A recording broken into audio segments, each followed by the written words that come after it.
بسم اللہ الرحمن الرحیم۔ میرے عزیز پیارے بھائیو بزرگوں، آج کل ماحول یہ ہو چکا ہے کہ ہم لوگ قرضہ لینے کی عادت ڈال چکے ہیں، قسطوں پر سامان خریدنے کی عادت ڈال چکے ہیں۔ بڑے دھیان اور توجہ سے سنیں کہ آج کل ہمارا رواج جو خرید و فروخت کا ادھار کا ہو چکا ہے، قرضہ لینے کا ہو چکا ہے، تو اس کے معاملے میں شریعت کا کیا حکم ہے؟ شریعت ہمیں کیا حکم دیتی ہے؟ شریعت کے بارے میں اس کے بارے میں کوئی وعید آئی ہے یا کوئی اللہ کی طرف سے ہمارے لیے خیر خواہی کا معاملہ ہے؟ تو کیا مسئلہ ہے؟ شریعت کا حکم کیا ہے اس بارے میں؟ اگر ہم قرض لیں یا ادھار خرید و فروخت کریں یا قسطوں پر سامان خریدیں تو اس کی وضاحت آپ مکمل طریقے سے سنیے، کیونکہ ہمیں اپنی زندگی میں جو کارگر ہیں، کام ہیں اور زندگی گزارنے کے جو طریقے ہیں ان کو اس انداز میں گزارنا چاہیے کہ اس میں دین کا بھی نقصان نہ ہو اور دنیاوی اعتبار سے بھی ہمیں نفع ہوتا رہے۔ دین ہمارا مقدم ہے، ہر جگہ ہمیں دین کو مقدم رکھنا چاہیے۔ تو اس کے بارے میں شریعت کا حکم سن لیجئے کہ سود کے بغیر اگر قرضہ آپ نے لیا ہے تو جائز ہے۔ سود کے بغیر اگرچہ قرضہ لینا یا قرضہ دینا جائز ہے، جبکہ ادائیگی کی نیت ہو۔ قرضہ لیتے وقت ادائیگی کی نیت ہو تو جائز ہے، لیکن احادیث شریفہ سے یہ بات ظاہر ہوتی ہے کہ مقروض بننا کوئی پسندیدہ کام نہیں ہے۔ حدیث سے ثابت ہوتا ہے کہ مقروض بننا پسندیدہ کام نہیں ہے، اور جب تک کوئی بات، کوئی کام واقعتاً درپیش نہ ہو، اس کی حقیقتاً ضرورت نہ ہو، حتی الامکان اس سے بچنا بہتر ہے۔ اس ناپسندیدگی کا ثبوت کہ قرضہ لینے سے جو ہمیں بچایا ہے نبی کریم صلی اللہ علیہ وسلم نے، اس کا ثبوت اس بات سے ملتا ہے کہ حضور نبی کریم صلی اللہ علیہ وسلم مقروض بننے سے اللہ کی پناہ مانگا کرتے تھے، اللہ کی پناہ مانگتے تھے۔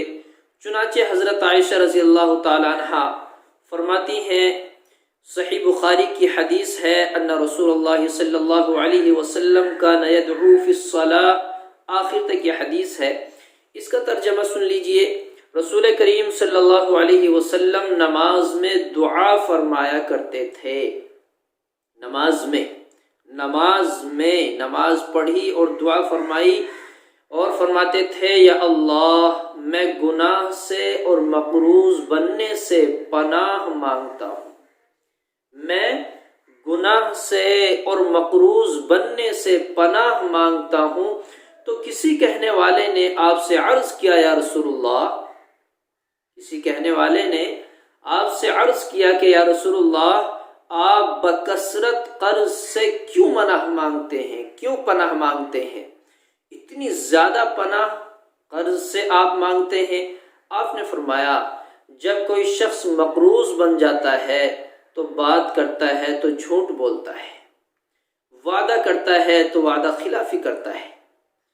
جب کوئی آدمی مقروض بن گیا، اب اس کے پاس دینے کے لیے پیسے نہیں ہیں، جو قرضہ لیا ہے ادائیگی کے اسباب اس کے پاس نہیں ہیں، تو اب وہ کیا کرے گا؟ اب وہ جب بھی اس سے بات کرے گا تو جھوٹ بولے گا، بات کرے گا، جھوٹے وعدے کرے گا، اور جب وعدہ کرے گا تو اس کی خلاف ورزی کرے گا۔ خلاف ورزی کیوں ہوگی؟ وعدہ کیا کہ 2 دن میں آپ کا سامان لوٹا دوں گا، آپ کے پیسے ادا کر دوں گا، اب 2 دن میں پیسے کی ادائیگی کے اسباب نہ ہو سکے تو وعدہ خلافی ہو گئی۔ نبی کریم صلی اللہ علیہ وسلم نے ہمیں اس سے، قرضہ لینے سے، مقروض بننے سے اسی لیے منع فرمایا ہے۔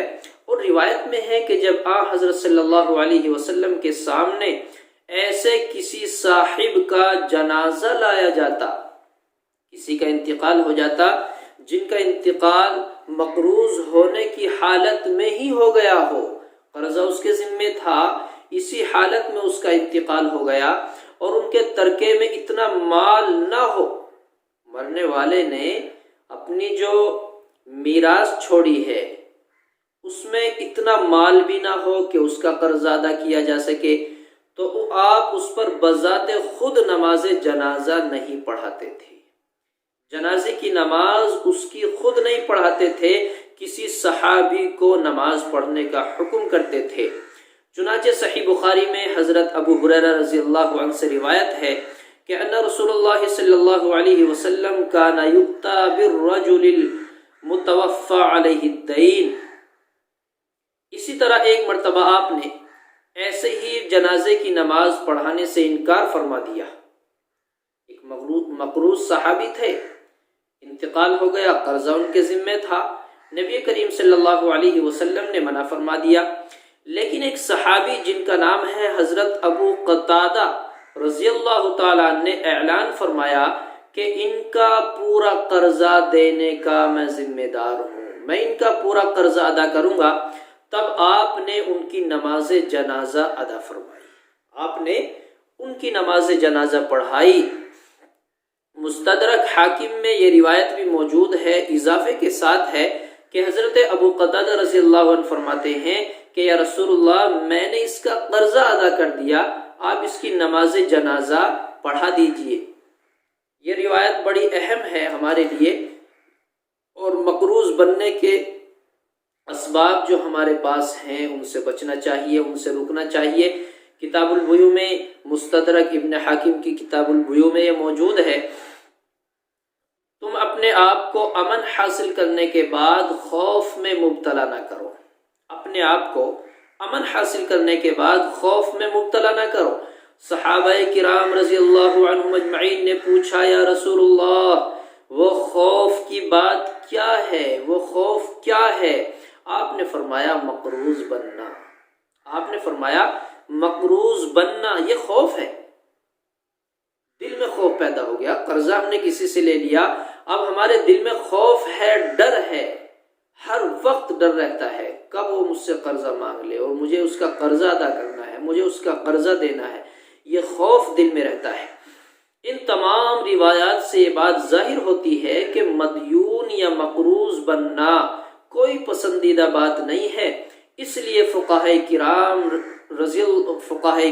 رحمہ اللہ نے فرمایا ہے کہ اپنے اوپر قرضے کا بوجھ کسی حقیقی حاجت کی وجہ سے، کسی حقیقی حاجت کی وجہ ہی سے لینا چاہیے، اس کے بغیر نہیں لینا چاہیے۔ اس کے بغیر ہمیں قرض سے، مقروض بننے سے بچنا چاہیے، کیونکہ ہر وقت ہمارے دل میں ڈر رہتا ہے۔ حتیٰ کہ دوسری روایتوں میں موجود ہے کہ حضرت عائشہ رضی اللہ تعالیٰ عنہا قرضہ لیتی تھی، اور دیگر صحابیات حضرت میمونہ رضی اللہ عنہا قرضہ لیا کرتی تھی۔ لیکن یہ روایتیں، اس میں تطبیق ہے، ان کے قرضہ لینے کا مقصد کیا تھا، وہ قرضہ کیوں لیتی تھی، ان کی ایک وجہ ہے۔ میں نے آپ کو بتلایا کہ قرضہ لینا، اگر نیت قرضہ نہ دینے کی ہے تو پھر یہ کراہت ہے، مکروہ ہے، گناہ ہے، اور قرضہ لیتے وقت اگر نیت ادائیگی کی ہے اور اس کے پاس ادائیگی کے اسباب بھی مہیا ہیں تو پھر قرضہ لینے میں کوئی کراہت نہیں ہے۔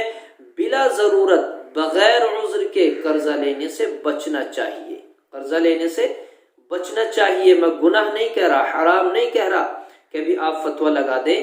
میرے نبی جناب محمد رسول اللہ صلی اللہ علیہ وسلم نے قرضہ لینے سے، گناہ سے پناہ مانگی ہے، اور یہ فرمایا ہے کہ آدمی جھوٹا ہو جاتا ہے، وعدہ خلافی کرتا ہے۔